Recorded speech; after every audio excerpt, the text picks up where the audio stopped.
ಅತ್ಯಂತ ಗೌರವದಿಂದ ಅವರಿಗೆ ನಮನಗಳನ್ನ ಸಮರ್ಪಣೆಯನ್ನು ಮಾಡ್ತಾ ಇದ್ದೀವಿ ಮತ್ತು ಅವರಿಗೆ ನಾವೆಲ್ಲರೂ ಕೂಡ ಅತ್ಯಂತ ಗೌರವವನ್ನ ಸಲ್ಲಿಸ್ತಕ್ಕಂಥ ಇದೊಂದು ಸಂದರ್ಭ. ಭಾರತ ದೇಶಕ್ಕೆ ಇಡೀ ವಿಶ್ವದಲ್ಲಿ ಅತ್ಯಮೂಲ್ಯವಾಗಿರ್ತಕ್ಕಂಥ ಒಂದು ಸಂವಿಧಾನವನ್ನ ಕೊಟ್ಟು ಆ ಸಂವಿಧಾನ ಇಡೀ ಜಗತ್ತಿಗೆ ಮಾದರಿಯಾಗಿರ್ತಕ್ಕಂಥ ಸಂವಿಧಾನವನ್ನು ಕೊಟ್ಟಿರ್ತಕ್ಕಂಥ ಆ ಒಂದು ಸಂವಿಧಾನದ ಚೌಕಟ್ಟಿನಲ್ಲಿ ನಾವೆಲ್ಲರೂ ಕೂಡ ಅತ್ಯಂತ ಗೌರವದಿಂದ ನಾವು ಬಾಳ್ವೆಯನ್ನ ಮಾಡ್ತಕ್ಕಂಥದ್ದು ನಾವು ನೋಡ್ತಾ ಇದ್ದೀವಿ. ಬಹುಶಃ 12ನೇ ಶತಮಾನದಲ್ಲಿ ಬಸವಣ್ಣವರ ಒಂದು ವಿಚಾರಧಾರೆಗಳನ್ನ ಅದನ್ನ ಅತ್ಯಂತ ಶ್ರದ್ಧೆಯಿಂದ ಅವರ ಗಮನದಲ್ಲಿ ಇಟ್ಕೊಂಡು ಈ ದೇಶಕ್ಕೆ ಸಂವಿಧಾನವನ್ನು ಕೊಟ್ಟಿದ್ದಾರೆ.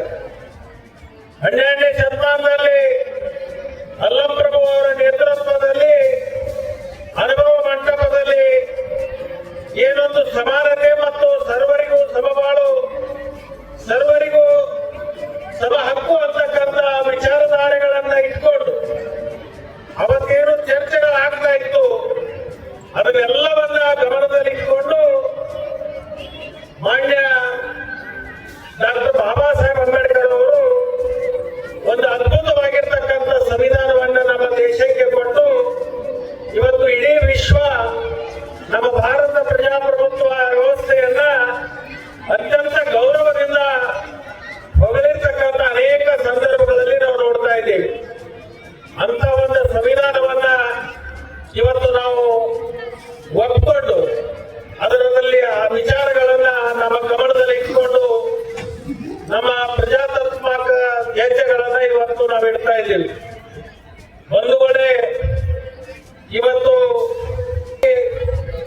ಈ ಭಾಗದಲ್ಲಿ ಒಂದು ಹಸಿರು ಕ್ರಾಂತಿ ಆಗಬೇಕು ಅಂತಕ್ಕಂಥ ಸಂಕಲ್ಪವನ್ನ ಏನು ನಾವು ಕೊಟ್ಟಿದ್ದೀವಿ, ಆ ಸಂಕಲ್ಪಕ್ಕೆ ಅನುಗುಣವಾಗಿ ಇವತ್ತು ಹಿಂದೆ ಆಗಿರ್ತಕ್ಕಂಥ ಕರಿಮಸೂದಿ ಆದಿ ಜವರಿ ಇರಬಹುದು, ಅದರ ಜೊತೆಗೆ ಹಲ್ಯಾಡಿ ಆತ ನೀರಾವರಿ ಇರಬಹುದು.